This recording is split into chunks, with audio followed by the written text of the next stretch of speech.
Okay, today I get a chance to meet somebody new. This is someone that was pointed to me by Paul. Um, he just, one of the things I like doing is asking people who they think I should interview. And good old Syntech Paul says, hey, somebody I'd love to hear talk is Russell Brower.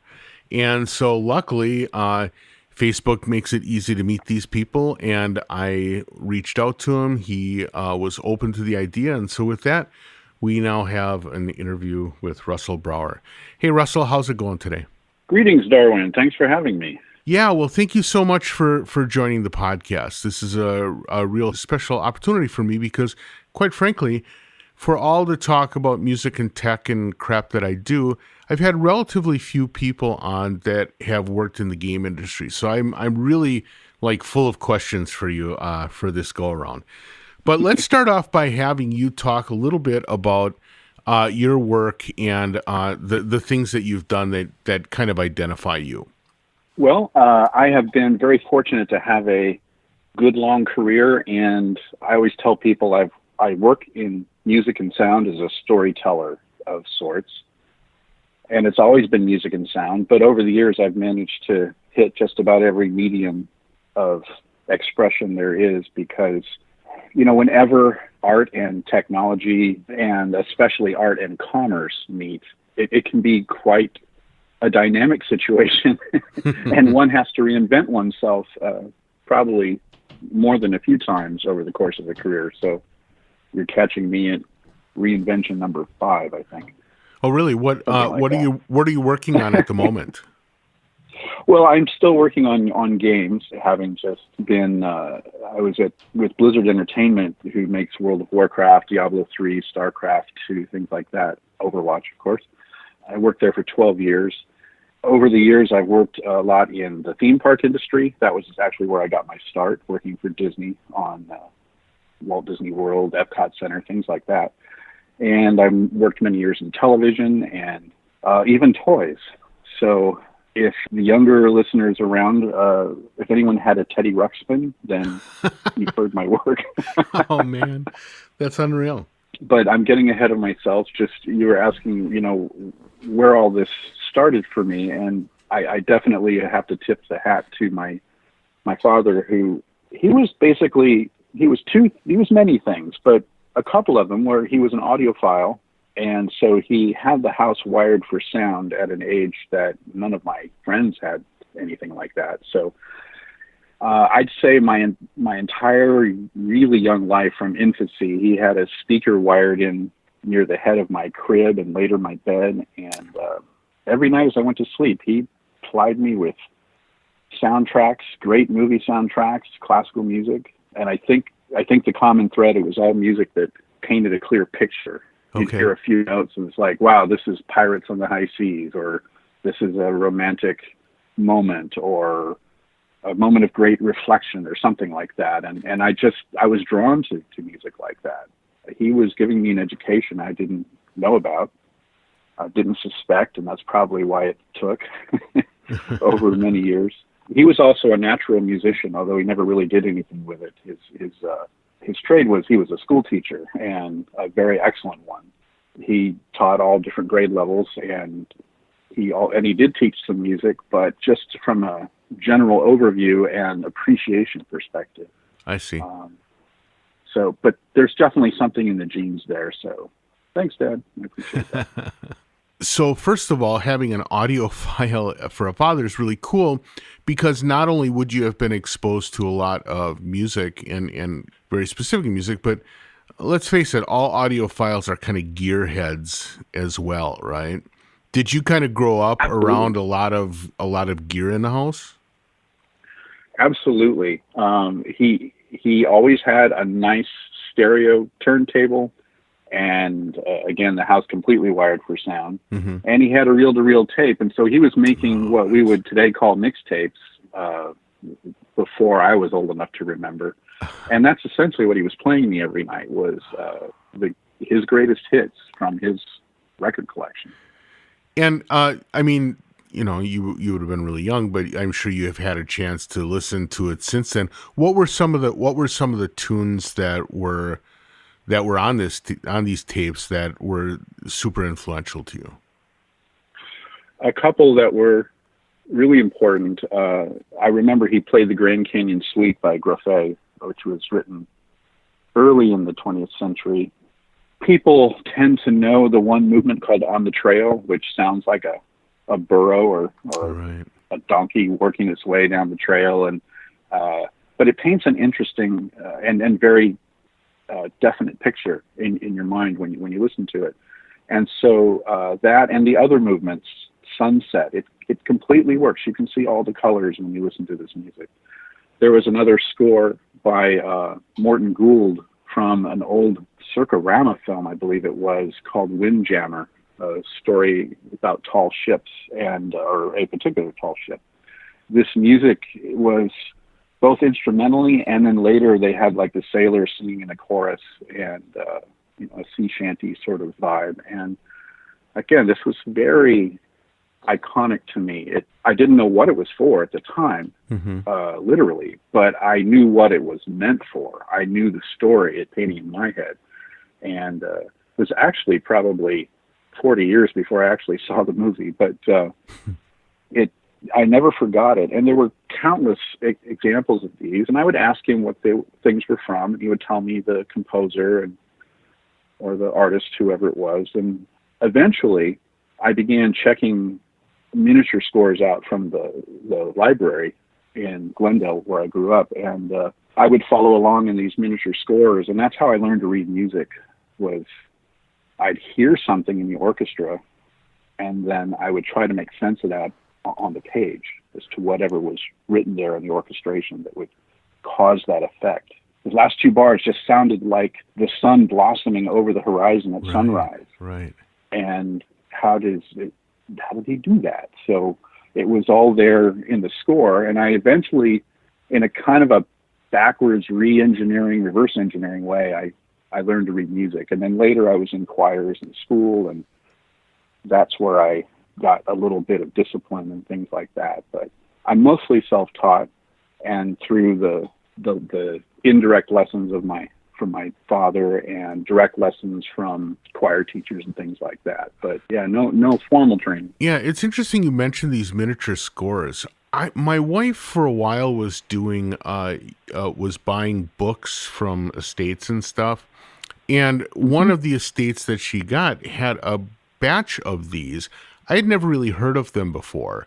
And then all of a sudden she got this batch of scores, and it was really fascinating because it's hard today to imagine a situation where people would put on a record and then sit down with the score, and a very tiny one, like the size of a paperback book, right? Sometimes, yeah. Yeah, and like follow along with the things. It seems amazing at the time, but it also points to an opportunity that I don't even know really exists at this point.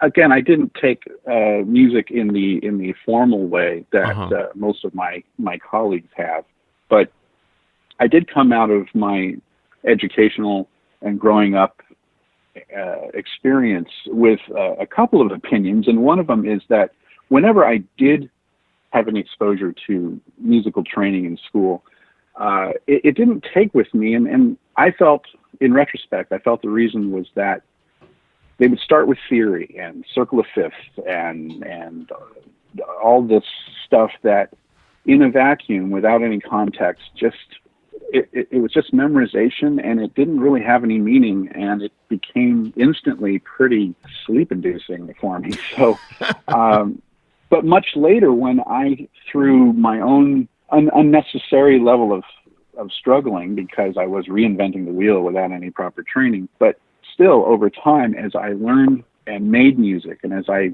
sort of began to find my voice over the years, my musical voice, then I looked back at theory, and it started to make sense, because now I had a context for it as to the way certain things work, and how to understand modern chord theory and things like that. And once I found my voice, and once I discovered that with the context, the theory was useful, and actually became fun, I started inhaling that stuff. Again, no schooling, but I began just buying everything I could get on the subject, theory-wise. And very late in life, relatively speaking, I just started immersing myself in that to the point that, well, part of it was just so that I could interact successfully with my fellow artists and musicians, especially these amazing players who studied the right way their whole life and have put lifetimes into learning their instruments. And I've had the privilege of having in my orchestras over the last several years, and I want to be able to communicate well with them and not drive them crazy.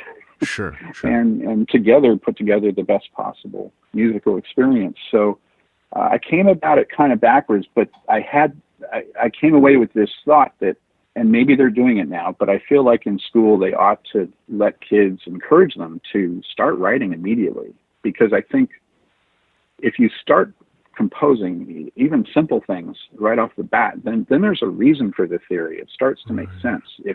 When I was just sitting in a class and the only way the theory was translating into the music was hand exercises or something that just was not compelling, I just felt it was backwards. So I don't know if I'm onto something or maybe everything's changed now and it's different in school. No idea. Well, I'll tell you, I think that you might be onto something. Another person that I interviewed whose work I love, Jill Frazier, she had a similar experience where she was doing work. She was doing composition. She was doing work, and later on went to learn more of the details of arrangement and counterpoint and some of these things. And it seems like for kind of the same reason. And I think you're implying this, which is you learned the storytelling before you learned, how to necessarily scribe down the story in a way, right? And I think that there's something about that. I think everybody has the experience of running into a person who's maybe an untrained musician who is still a phenomenal musician, right? And I think that sometimes, especially if you get involved in the academic music environment, it's really easy to think of everything starting at the notes in the page or whatever. And I think that it's really interesting and it's really useful to think about the story being told. Now, without the kind of formal background to use as a foundation, how did you ever get into the industry at all? You kind of said that you started off by working at Disney. In what role did you work with them, and how did you get that first launching point? Well, all through growing up and in school, I had this sort of vocation that seemed to be a calling, or at least I was getting a lot of encouragement, and that was toward artwork, graphic arts, architecture, sketch artists, things like that. And I was always kind of the school artist in my year and all that sort of thing. While my parents never discouraged me from music, I think they were much more encouraging about art because, well, as my mother put it, all musicians are hopped up on something. So she didn't want me joining that crowd. And bless her, I miss her so much. Anyway, but they never discouraged me. And in fact, they did say, whatever you do, you should do it well. So I had an out-of-control hobby of music and sound at the same time that I was being encouraged down a path of taking classes in architecture and graphic arts and things like that. So my first job was at what's now known as Walt Disney Imagineering. It was called WED Enterprises for Walt Disney's initials, Walter E. Disney back then. Okay. My first job right out of high school was there, and I was doing storyboard sketch art. I was doing drafting, a little of everything, but it was all kind of art related. I was competent enough to get that job, and I certainly had this love of the Disney theme parks. That's a whole side passion that was part of my childhood. Okay. I mean, I was right where I wanted to be. I wanted to be an Imagineer. I wanted to create the theme parks. And initially I figured, well, that was going to be through drawing, through art in some way. And when I got there, I enjoyed it immensely. However, an interesting thing happened. See, I was not there doing what was my passion, and I didn't even know this back then, that I was at a disadvantage because of my real passion being music and sound. I was doing something that I was competent at, but not something I wanted to be great at. Right. And the motivation was different, and the response during times of challenge, like if someone critiqued my work and said, "Oh, it should be a little more blue, maybe you should rethink this here," I would get kind of frustrated or discouraged, or just have kind of stage fright. And now, as an adult looking back, I realized that I didn't want it enough to even have the potential to get better at it. Okay. I was surrounded by the cream of the cream. In fact, back then, this was 1981, there were still people there that had worked with Walt. There were still some of them around, or a lot of them had come out of retirement to work on Epcot Center, which is his last dream. And so suddenly surrounded by people I had grown up reading about. Literally, my heroes are there. Some of the 9 old men, his animators from his main force of animators were there. Ward Kimball, the guy who drew the first rendering of Disneyland, and Herb Ryman was there. And they were all very nice to me, but I felt so unworthy. Oh. And I kind of suffered through it. But after about a year, I got an opportunity to work on something for Epcot Center that wasn't going to open for maybe another couple of years. And it needed music and sound as proof of concept. Basically, it was a design for an arcade of the future. We were thinking way ahead of our time. Again, this is around 1982 now. We were talking about virtual reality and augmented reality and all this kind of stuff. We were designing all these experiences that we probably had no business doing because the technology wasn't there yet. But no one told us not to, so we were doing it, and we had... And when I saw this opportunity that some of these ideas for attractions and interactive exhibits needed music and sound, and I was right in the middle of it, I just sort of said, "Hey, can I do that?" And thankfully back then, you weren't that pigeonholed when you were working at Imagineering, and they kind of kept track of what your hobbies and what your side talents were. And, a lot of people, I remember one of the recording engineers became a show producer later and things like that. Well, me, this kind of lowly entry-level, art laborer, right, got the chance suddenly to, about a year after I started there, I was able to create some little musical snippets and sound effect moments to help prove out these concepts.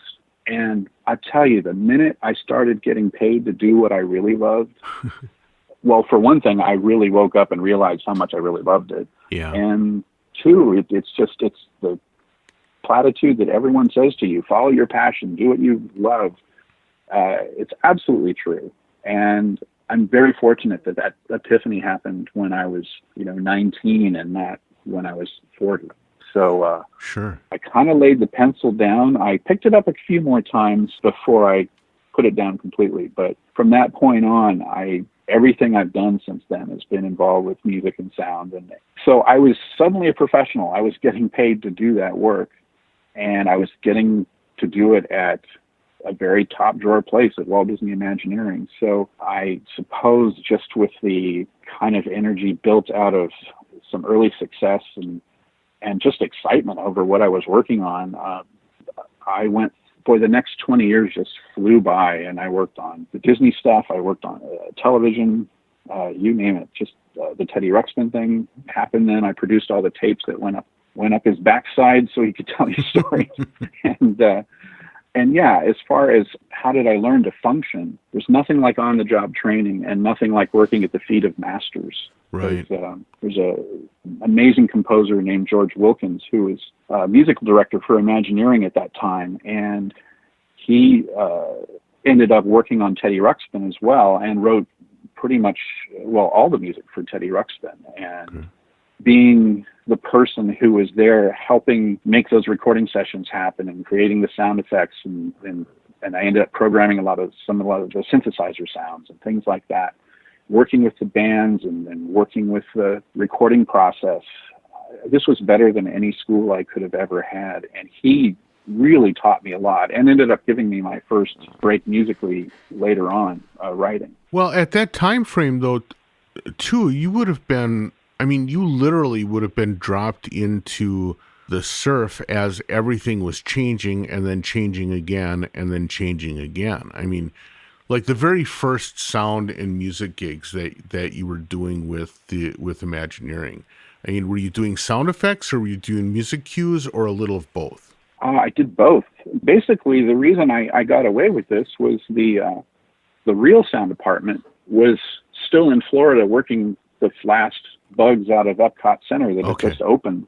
Got it. And so my boss at the time asked the sound department, hey, can we have this guy, Russell, who wants to do this stuff that you guys really aren't in town and able to do? But out of courtesy, we wanted to ask you, is that okay? And of course, the sound department knew exactly who I was, because I was that pest who was hanging out every time. Oh, yeah. Because they were into digital recording when it first started. They had digital recording in 79, if not a little earlier, for Epcot, the big 3M washing machine size digital recorders. And I would go after work. I'd be drawing, I'd get off work, and before I go home, I'd go into the studio and I befriended these people, and they had, two of these things synchronized with SMPTE time code, and they were editing dialogue from one to another piece by piece, or doing music edits and assembling these shows for Epcot. There weren't many places in the world you could have seen anything like that back then. I was really fortunate. I love technology, and that it all just sort of fed on itself, and I saved my pennies and bought my first synthesizer. And actually, I built my first synthesizer and then bought my first real one, commercial one, and then always had that stuff. Again, later on when I was working for Warner Brothers on Warner Brothers Animation, was sound supervisor for Batman the Animated Series and Animaniacs and things like that. And all of those composers were very good to me and took me under their wing, and ultimately with Animaniacs allowing me to compose some music for the show. So I had these little breaks within breaks as I moved around through my career. Right. Boy, there's 20 different directions to go with this, but what I want to do is make sure that I don't veer too far from the main line, because a lot of people are going to want me to talk to you about your work at Blizzard, because that is the thing. You did these other things that are amazing, but that's the thing that kind of has made you famous, right? Right. Well, the other things were good because they gave me street cred at Blizzard, because when I worked there, the average age of my coworkers was about 15 years younger than I was. Right. And so, just it's like human nature. It's you come into an existing organization like that, and you have to earn respect. Luckily, most of my coworkers had grown up watching Animaniacs, or they had a Teddy Ruckspin, or they loved Batman the Animated Series. Right. Or also the very first film I worked on, the first movie I worked on was the original Tron. That, of course, is practically a religious artifact for my colleagues at Blizzard. So that helped me fit in, helped me be accepted, and of course they were really good to me, and we had a really wonderful run. And by then I also had found my musical voice. By the time we get to 2005 and I joined Blizzard, I had, I guess, done all the boot camp I needed to do. I had learned the musical skills that I sort of skipped over in school, but I had gotten my head around a lot of what I needed to do. Not everything. I mean, I'm still learning every day, but I was at a point at least where I could be in charge of a entire sound department and work with a whole bunch of talented folks, and hopefully be a good casting director when it came to, who would write music for what, and who would be assigned to what. And over the next 12 years, we went from doing basically one project at a time to having 6 or 7 major releases out at one time, and all being cared and fed at the same time. Right. With an opportunity to write music where I could. Sure. So when you're working, I mean, boy, I'm going to just reveal a lot of ignorance about the process of writing for games, right? But bear with me, because I won't be the only one listening to this podcast that's going to be ignorant about some of this stuff. So we'll just go with it. To what extent, when you joined Blizzard, were you Did you come on kind of in a composer role? Did you come on as music? I'm going to run the music department role. I don't even know how big they would have been at that time, so I don't know how many hats you would have had to wear initially. In 2005, I'm not sure how many employees there were at the time. I know my employee number was like 700 and something. And back then, if we wanted to do a company-wide announcement or something, it would happen in the kitchen. Okay. Or if we really needed to, or a big conference room.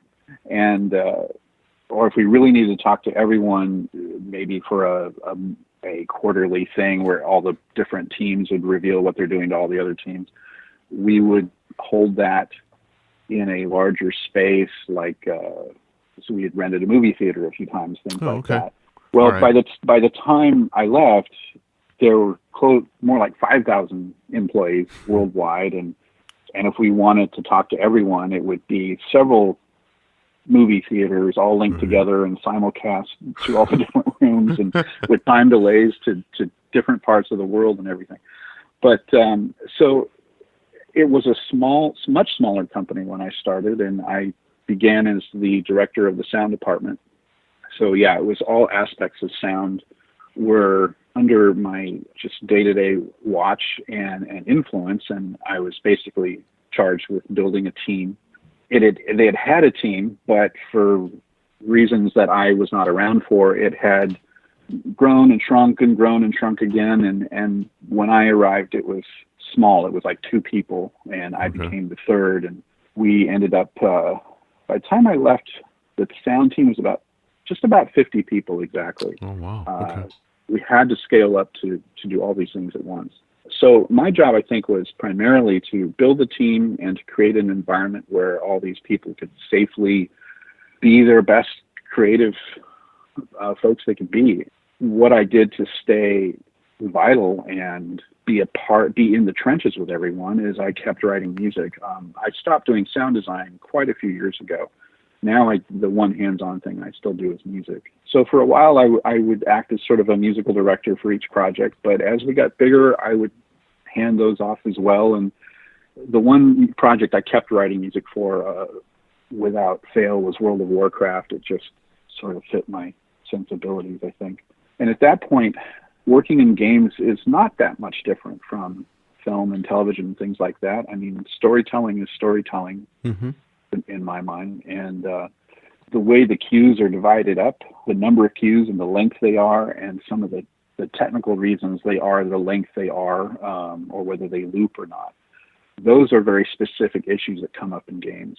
But the actual art and craft of communicating via a musical expression or something like that, I find that hasn't changed since I was first listening to those records that my dad played me. And whether I've worked in theme parks or toys or film or television or video games, it's just about amplifying a mood or saying what words can't express. Providing reassurance. Right. It goes on and on. It's whatever it needs to be. It would seem like each one of those environments, though, would also have some very specific kind of neither technical or artistic, but just sort of like standards that represent what you do. You know, so like when you're working with toys, because of the limitation of the sound engines that toys would have had at the time, everything had to kind of wrap up in a certain period of time. So there were time constraints that were considered there. You know, depending on what era, you know, the sound that you did for television, you might try to focus the sound in a way that either wasn't going to interrupt dialogue, or maybe was going to, you know, I'm just wondering, what are the different, in some of the different things that you tried, where did you find real specific sort of, again, I wouldn't call them limitations as much as just sort of like standards that you had to adhere to? One of the best things that happened to me in my television career that I think sort of points to what you're talking about is in working on Batman, the animated series, the musical director for that series was Shirley Walker, who sadly is no longer with us, but what an incredible composer and person she was. She was unique in all the musical directors for the Warner Brothers projects, because she was the only one who not only wanted and agreed to, but insisted that the sound production people, in this case me, were in the room with her when she spotted the episodes with the director and producers. All of the other composers, and I won't be naming them, but they just felt that kind of thing would sort itself out later. Oh, well, if there are explosions happening when the little delicate melodies happening, well, someone will address that when the mix happens or something. Okay, right. But she insisted, and I very much wanted to. I wanted to be in those spotting sessions, but sometimes the composers wouldn't allow it. In her case, she insisted on it. And so for the 100, I think, episodes I worked on of Batman the Animated Series, every single one of them, she and I were in the room together. And if she had another composer who was working on it, because she didn't score 100 of them in that little amount of time, she definitely had some help. That composer was there too, along with the series creator and main producer and producers and the director of the episode. And, if it was a big sound moment, Shirley would say, look, I'm going to build right up to that moment, and then I'm just going to back off and you do your thing. And if it was a more emotional thing, if there was some subtle stuff being played out in the music that dialogue and sound would ruin, we would earmark that ahead of time, and I would stay out of the way. And in fact, I wouldn't even do background stuff in that moment.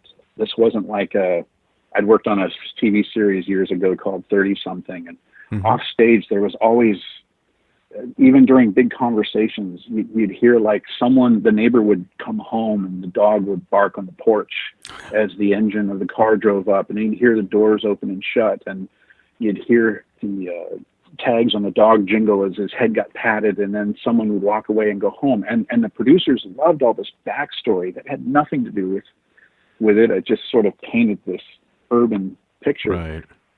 And I built up some good skills there, but on Batman, I learned to just shut all that down when get out of the way. Spotting session, we had determined that there was a very important moment that needed to be protected, and those mixes just went by. We did them in a few hours. They just fell together so well because there was no excess extra work done. It was all done with an awareness of each other's work. And so I've always carried that forward. I knew instinctively that would work, and I was always frustrated when I wouldn't be allowed to attend things like that. But here was a real forward-thinking and total picture-thinking composer. So I just pay that one forward. And so in later years, when I found myself running a department in a wonderful company like Blizzard, creating soundscapes for these games, we would all work together. We would all listen to each other's work. And this carried over to the art even. I would get some of my best inspiration from concept art. And some of the concept artists would keep folders of the music from the game in their workstations and listen to that to get all just geeked up and into the vibe of what we were working on. And it created kind of a little ecosystem, and it really was cool. And that's ideal to me when that kind of situation can happen. So I think anyone who's in a position of leadership or on a piece of intellectual property like that, a project like that, one of their main jobs is to foster that environment and to make sure that the sound design people have a sense of what's going on with the music, and the voiceover people as well. And, what are the timbres of the voices? Are they, if they're all high and shrill, then there's several things at play there. You might want to stay out of that zone musically, and you also might want to recast and break it up a little bit. So not everyone's sounding like, there was a point in World of Warcraft where I thought, wow, every one of our bosses is just bigger and louder with a deeper voice than the last one. Right. We got to find some new things. I don't have any great story to tell there other than that. I just remember that at one point it really became obvious how important it is to make sure that everyone's playing with the sound on, everyone's playing with the music on, and that the sound designers, before they get too far into their backgrounds and things like that, that they've heard what musically what's doing, or if they got some of their work done first, then maybe as a composer, I should look to where I can kind of stay out of the way. Or better yet, we talk ahead of time, as I did working with Shirley on Batman, and we worked that out before either one of us starts doing anything. Yeah. Now, it's interesting you bring up World of Warcraft again. I mean, if you look at your kind of like list of work, I mean, it's an amazing string of World of Warcraft releases. I'm wondering, in an environment like that, how do you grow the music without it just sounding like you're reiterating the stuff you did for the last release, right? What are the things that you think of as sort of like the sonic world of World of Warcraft? Because I assume that there's got to be some of that, the certain kind of orchestration and those big drums and stuff that represents kind of the sonic milieu that world lives in, right? But how do you take that as sort of a core concept, but continuously grow? Because you have like, I'm looking here, 4 or 5, 6 or 7 World of Warcraft related releases. Sounds exactly right. I'll relate a little story that happened with one of those expansions, kind of in the middle, called Mists of Pandaria. And we had a very distinctive overlay in that entire expansion of Asian culture with, a new playable race, the Pandarans, which do look a lot like panda bears. I remember speaking early on with the gentleman, Chris Metzen, who created all the stories and the backstory, the actual world of Warcraft and Diablo 3 and Starcraft and everything. And I asked him as we started this new expansion, I go, Chris, what, in your mind, because he always loved music, in your mind, what is the role of music in this expansion versus the last one we did? And without hesitation, he said, I feel like the music in this, while it should reflect the amazing artwork that they're doing with the various Asian iconography and things like that, all this visual influences and things we were doing, storyline stuff, because I feel like the music, while it can reflect that, the music should also serve to remind us that we are still in Azeroth, i.e. the World of Warcraft. And it was kind of a tall order, but a perfectly logical one, that, okay, so we're here to help tell the story about Pandaria, but where he felt maybe some of the visuals, at least when you're in those zones, were in danger of looking a little too foreign. I don't think they were, but at the time, at least early on, he was expressing this fear that it could get out of hand, and music was one way of staying grounded. Of reeling it back in, yeah. Yeah, and in the end, I don't think the visuals went too far at all, but I think that's just a sign of, good production of artistic things, is to have everyone just asking, have we gone too far? Let's take a look at this, try and maybe take a step back and see if we still realize what game we're playing. And have we alienated the audience or something like that? So that was deceptively simple words to describe what the music should do. It was harder to do in real life, but it made sense, and it was a lot of fun. And we ended up solving that particular thing by simply overlaying some authentic and ancient Asian solo instruments over our Western musical style, essentially a Western film score style of the traditional Warcraft music. And we ended up with this blend, which to an Asian person would just probably not have the same feeling, because it was written for all the rest of the world that is visiting this faux Asian land. And right. So we all have a sense of, it's like, what do Americans know about Chinese food? When you go to China, the food is actually very different. And so musically, we checked with some folks to make sure we weren't doing anything that seemed to, I don't know, the wrong kind of stereotype or something like that. We also had a lot of things that were in an invented Asian language that we wanted to be sure we weren't accidentally saying anything that sounded a little funny. Right. And right. So those were all checks and balances we did with ourselves and with each other. And when you have a big team and you're growing the sound and the music and the story and the gameplay and the quest lines, and it's all growing together at the same time over a period of a couple of years, that to me is the best way to do things. And in a lot of ways, that encapsulated what I had learned so long ago, working with Shirley Walker, and even before that, working with George Wilkins or any of the other amazing talents I've had the good fortune to work with or around. I learned so much about how to communicate and how to keep that continuity going across these disciplines, across all the disciplines of sound, and how we related to the visuals and the gameplay and things like that. And I don't think this is all that different from movies. It's just some of the semantics are different, but I think a lot of the challenges are similar in terms of capturing the voice and the sound of something. Right.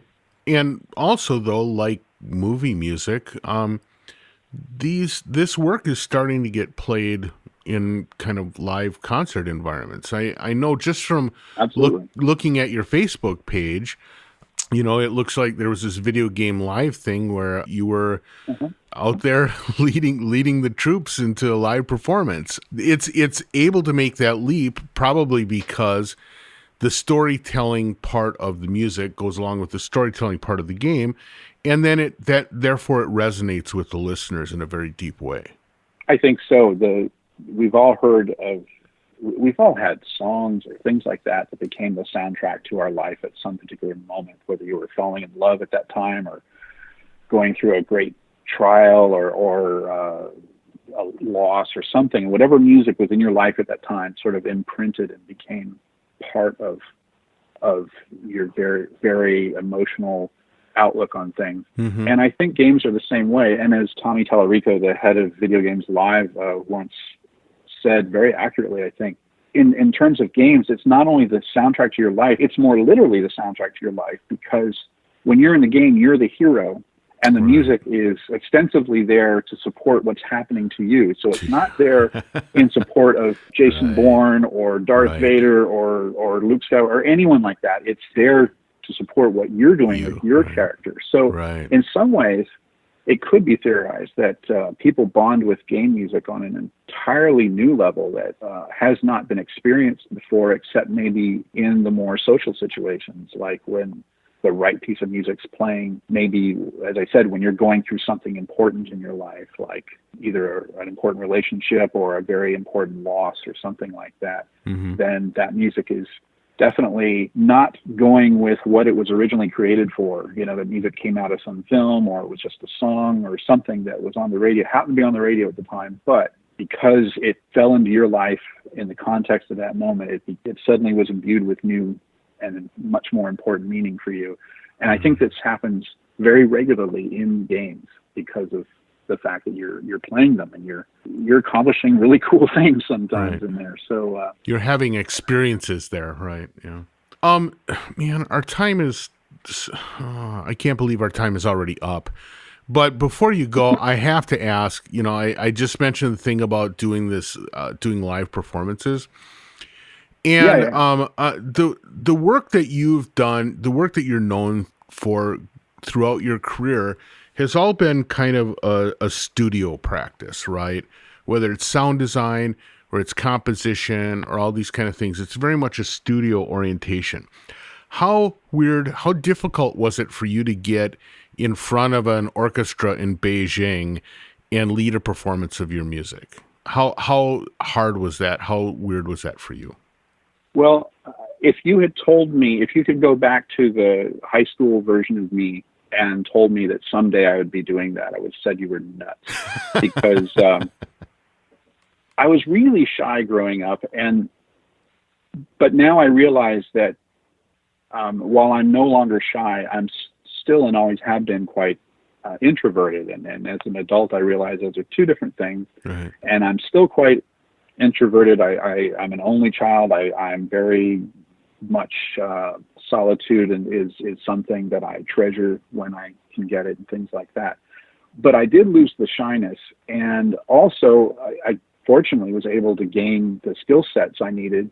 I mean, I'm not going to be Dudamel by any stretch of the imagination, but what I love about these performances is that it got me to a point where I could give something back in this performance portion of creating music, because I was never a solid musician. I guess I figured there are only so many lifetimes you can devote to anything, and Right. I just didn't have the spare time to even devote to becoming, say, a concert pianist or something like that, assuming I even would have the talent, which I don't. But I focused on composition and orchestration, and then eventually I focused on learning some of the more technical aspects, as we spoke of earlier, partially so I could join this performance and actually bring something worthwhile and finally kind of close that loop. Because I happily have been involved in creating music, conceiving of it in the first place, and then eventually writing it and recording it and everything that happens before that, all the orchestration and everything like that. But if there was a live performance, I was just sitting in the audience. Mm-hmm. And while there's nothing wrong with that, when I got to the point that I could not only conduct an orchestra and, wave my hands while the music was playing, and then when the music stopped, turn around and bow and take all the credit, when I could actually provide a little musical insight into something maybe that I had written to the musicians. I mean, they can all follow along, and if Right. there's a click track, which there absolutely is on these things that are synchronized to video, they're not going to get lost, but they're looking for emotional clues and dynamics and interpretive sorts of things. And that stuff I've always felt I knew something about, at least with what I had written. So I'm very grateful to the people who helped me get to a point where I had learned enough to go up there and not make a complete fool of myself. First thing I do when I work with an orchestra is I tell them I'm a professional composer, but I'm not a professional conductor, so I want to apologize in advance for all the mistakes I'm going to make. And they usually find that endearing, and then we work together and we have a great time up there. So yeah, the fact that I could even do an interview like this, much less stand on stage and conduct a big group of folks and then turn around and pick up the microphone and talk to an audience. As I said, that would have been inconceivable when I was a kid, but I'm grateful and it makes sense to me. And I feel like now I can be involved in every step of this big team project of creating music and getting it recorded and having it be as awesome as it can be, as musically good as it can be, and get it out there. And I love seeing families go to these. I think a lot of these young people have never been to a classical concert before. So to see an entire family together, to see an orchestra and a choir perform music that the young people know, that's great, because that wasn't happening when I was a kid, in all honesty. Right. And I think there are a lot of orchestras in this world who are just going to get this whole new audience that they never had before. I think you're seeing a lot of game music content in orchestra lineups these days. Video Games Live pioneered it, but it's definitely catching on. Well, Russell, I want to thank you so much for taking time out of your schedule to talk with me. This is fascinating, and I literally have a notebook full of more questions I'm dying to ask. So maybe we'll have to make that another time. But in the meantime, thank you so much. I really do appreciate it. Well, I had a great time. Thank you. These were great questions, and they weren't the same ones I get over and over again. These were unique and insightful, and I appreciate that so much. So I had a blast, and I would love to do it again sometime. All right. Sounds great. Well, with that, I'm going to let you go. Thank you. Thank you. Have a good one. Thanks so much to Russell Brower for hanging out and talking. I actually had the good fortune of being able to spend a little time with him when I was out in Los Angeles for some meetings along with the Loop Conference. Fabulous guy, brother from another mother in a way. I hope that you enjoyed that chat as much as I did. And if you haven't had a chance to engage with his music in a while, go back and check it out. Some of the images from that Beijing concert really look pretty amazing as well. I want to thank all of you, the listeners, for keeping on with me. It's been great to continue this podcast well into the 250s now. I've got a lot of great interviews coming up. A lot of people are opening their doors for this podcast because it's been around for a long time, but also because it has a great set of listeners. Thank you so much, and we will catch you again next week. Bye.